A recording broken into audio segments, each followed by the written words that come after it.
গতকাল কাজ সেরে বাড়িতে আসার পর আমারই জ্যাঠতো ভাই আসার পর বাড়িতে একটা কারেন্টের তার নিয়ে মানে বাইরে আলো জ্বালানোর জন্য বাথরুমের দিকে কাজ করার জন্য যাচ্ছিল। তখন হঠাৎ করে কারেন্টের তারটা এক জায়গায় লিক ছিল বলে ওইখানে লেগে মানে শর্ট সার্কিট হয়ে সঙ্গে সঙ্গে এই হাতটা বা হাতটা এই জায়গাটা জলসে গেছে এবং মাটিতে পড়ে যায়।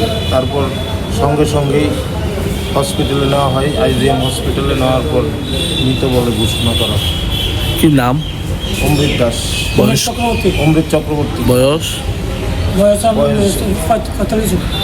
বাড়ি কোনখানে? বাড়ি প্রতাপগড় বাগান।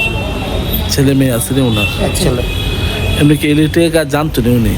ইলেকট্রিকের কাজ করতে গেছিল না তো, বাড়িতে মানে ইলেকট্রিকের প্লাগের মধ্যে প্লাগটা ঢুকাইয়া মানে বাড়ির তারটা নিয়ে বাথরুমের দিকে যাইতে লেগেছে। হঠাৎ করে এরকম। কয়টার সময় ঘটনা? 6টা।